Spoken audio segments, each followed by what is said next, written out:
Hi, it's Lee from Silverback Runner, and today I want to talk to you about 4 ways to calculate your easy run pace. But before we do, just really want to talk to you why you do an easy run, because it's so easy with that word easy in it to kind of be a bit macho about it sometimes and go, easy run, I don't want to do an easy run, or even know when you're doing an easy run. So sometimes you think you're running easy and you're not. You're in that, if you can think of like 5 zones, 5 being the quickest, 4 being like you're going pretty quick, 1 and 2 being slower, 3 right in the middle. You really don't want to be training at least in 3, because that way you're not making gains. The amount of gains, you're kind of in your sweet spot. You're kind of like doing something that's hard enough to get you injured or tired, but not good enough to kind of give you kind of the kind of gains that you can get from a proper speed session or an easy run. And that brings me to the point of easy runs. The reason you do an easy run, and there's a lot written about it technically, about building up slow twitch muscles and all that, but basically you're building up your aerobic base. So I always think of it like a car. You know, you can have this fantastic car with these great wheels and everything, but nothing is going to go without an engine. The better your engine is, the better the car's going to run. Now, you can get to the situation where you've got quite a good aerobic base, but the car, so to speak, the wheels need some attention. So, i.e., technique, things like that can be addressed. But in the earlier stages, or initially, you want to make sure your aerobic base is really good. Particularly good if you've been suffering with injuries. Very important if you're starting out running. And actually, even if you're a runner like myself and run many years, I kind of cycle in situations like I am at the moment where I'm tending to do a lot of easy runs at the moment. I've got no races at the moment because we're in lockdown, and I'm just revisiting, making sure that my aerobic base really is where it is. So I do then kind of easy runs. As a thumb to rule, out of all my runs, about 80% of them are easy, and 20% of them have speed work in them. Now, yet again, that's a way, not the way. You're depending on which guru or people you follow. You can go where you're running all your runs easy run, particularly when you're starting out. That may work. So, like you've got things like the math method, where particularly if you're an older runner and you've never run or you haven't run for a long time, it makes a lot of sense just to get that aerobic base really, really solid. But I would never go as far to say I would never do any speed work. I think as you get older, you need that intensity sometimes, even if it's only once a week, but only once you've got that kind of foundation down of your aerobic base. And this is where your easy runs come in. But the word easy run is bounded about, but then a lot of people get confused. How do they calculate their easy runs? So there's a number of ways you can do it.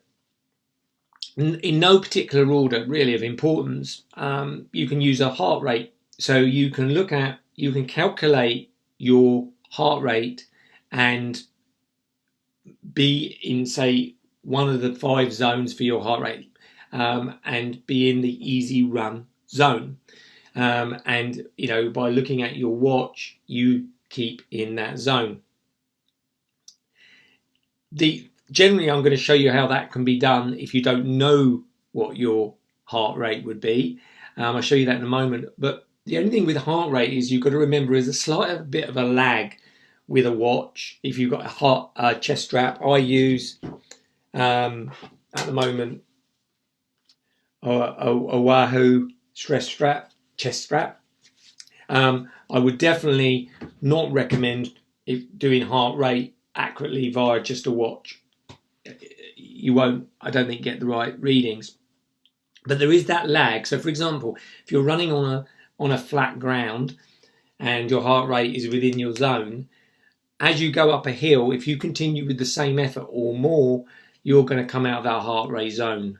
So you may have to walk up that hill to maintain the heart rate zone. And remember that your reading on your watch is going to be slightly behind what is actually happening in your body.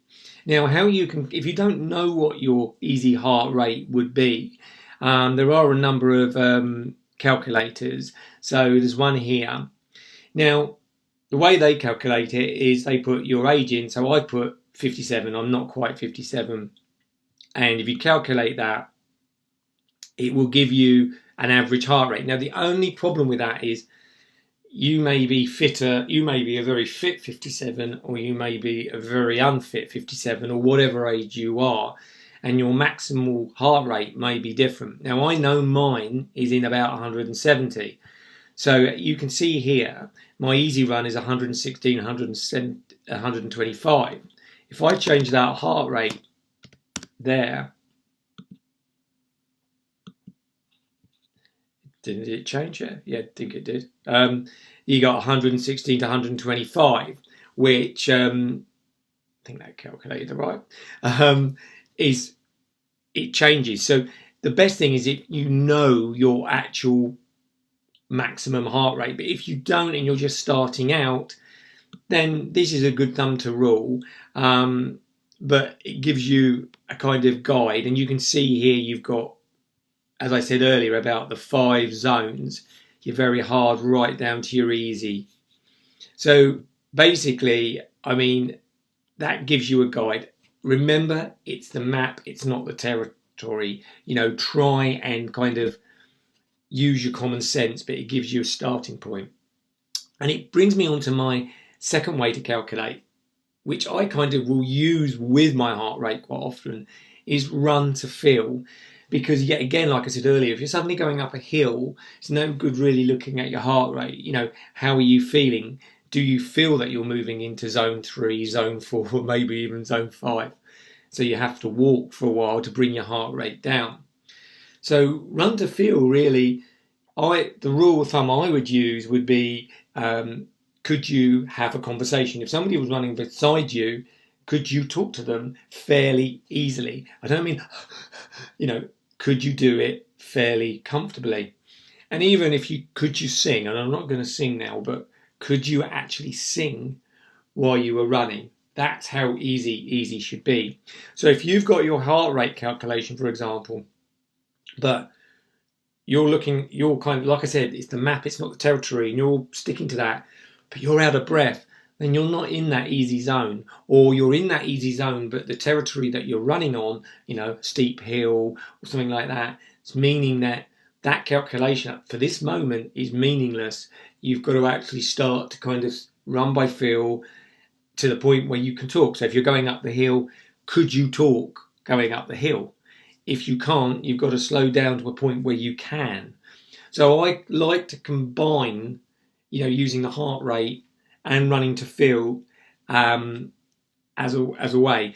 Because if you run just to feel, there is always that distinct thing that you can get a little bit too excited if a run's going really well and you're enjoying it, and you can find yourself going into a higher zone really without knowing it, because the adrenaline kicks in, you feel good, it feels easy, but your body doesn't recognize pace, it only recognizes effort. And the whole point behind the easy run is it builds up that aerobic base with as little damage to you as possible, so your recoveries are a lot shorter. So I do try and combine running to feel with some other method, either the heart rate, which is my favourite one. Now there is another way that you can calculate how easy your run is, using something where you can utilize power. Now a lot of cyclists will be aware that power is a metric that's used for a lot of cyclists. Stride and various other people are now creating this for runners. Now it's not exactly the same metric as you get from cycling, but what it does do well is it allows you to kind of have a much more consistent metric. So like I mentioned earlier, with the hill scenario, if you're trying to keep within a certain power zone, and forgive me, I'm not an expert on stride, I haven't got it yet, it's something I'm looking at getting, and I'll be sharing on the blog if I do, but you've got a kind of goal area there, and of course where power will adjust in real time. So that's really useful. Now, the only thing I have heard with this is that you do have to get quite a lot of data in. So a couple of months worth of data. So you have to do some speed runs, say some 20-minute fast runs, so that Stride has all your data. So then it can calculate what your power level is, and then obviously then calculate, say, what your easy run would be. So I do think that you would probably, with Stride, have to initially perhaps get it, but utilize one of the other ways that you can kind of utilize your easy runs, which for me would be using my heart rate and run to feel, and then introduce something like Stride into it, and over a couple of months kind of move over towards Stride in that time. And fourthly, how do you calculate? Is obviously you can use running calculators. So there's one on Runner's World here. I put in, I haven't done many races recently, so I put an old race in here, 1 hour 34 for a 13.1 race. And it gives you some paces here. Now, yet again, the map is not the territory, but it gives you a guide. So here's your easy running paces, nearly 8:30. Now I know that that's not too far out, for me. But if you went out on an easy run and say your easy run was 9 minutes and you're struggling and you can't speak or you can't sing, then you've got to understand that the calculation may be out. But these calculators are a good start if you're not being coached by someone to do the calculations for you. But even if you're being coached, at the end of the day, you still have to take responsibility for your own running, how you feel. And remember, every easy run is different because you are different. Some days, easy runs are going to be very easy, and the challenge is going to be keeping yourself slow enough. Other days, you're perhaps tired, perhaps you're coming down with a cold or something like that.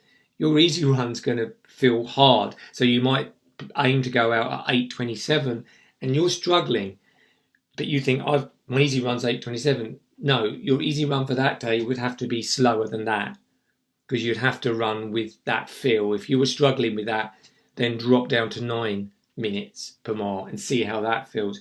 Leave your ego at the door, as so to speak.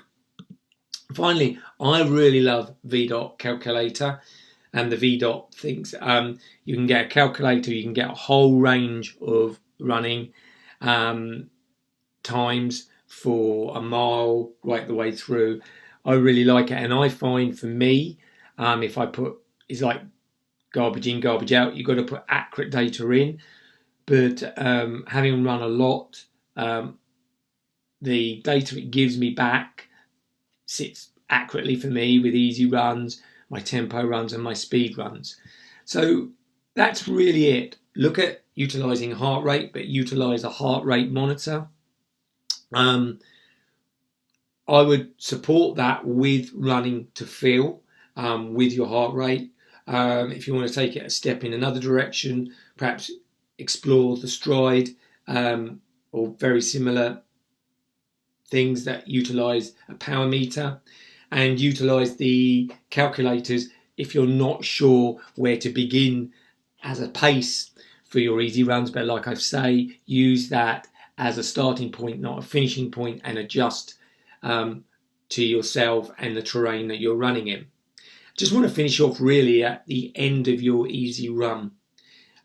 Sometimes, say for the last mile, I will try a few strides, just picking up the pace slightly. Now this is not mandatory, and particularly if you're coming back from a long time out or you're new to running, I would keep your running easy run all easy. But sometimes I like just to do some 30-second strides, just picking up the pace more into a kind of faster pace, and then just slowing down back into it, and just kind of having that variation perhaps in the last mile or so. But that's just a little tip that you could do. Now, a lot of people ask after an easy run, what's my warm down? I'm not a big one for amazing amounts of stretching after a run. What I like to do is just simply walk. It's different for everyone, but for me, just walking for 5-10 minutes after my run is a really good way just to warm down. I don't go for massive amounts of stretching afterwards. I may do a squat. So if you're capable of it, do a sort of squat down and just loosen up my hip areas and my legs. But to be honest, the main thing is I do is a walk. I'm not a massive fan of stretching massively before I run. Yeah, again, before I run, I generally have a walk of a pace and then ease into my running, and I warm down the same way. Everyone's different and everyone's got their thoughts on it, but for me, that's how I do it. So hopefully this has given you an idea of why we do easy runs, and the ways that you can calculate your easy runs, and really what to do when you come to the end of your easy run. Anyway, hope this has helped. Bye for now.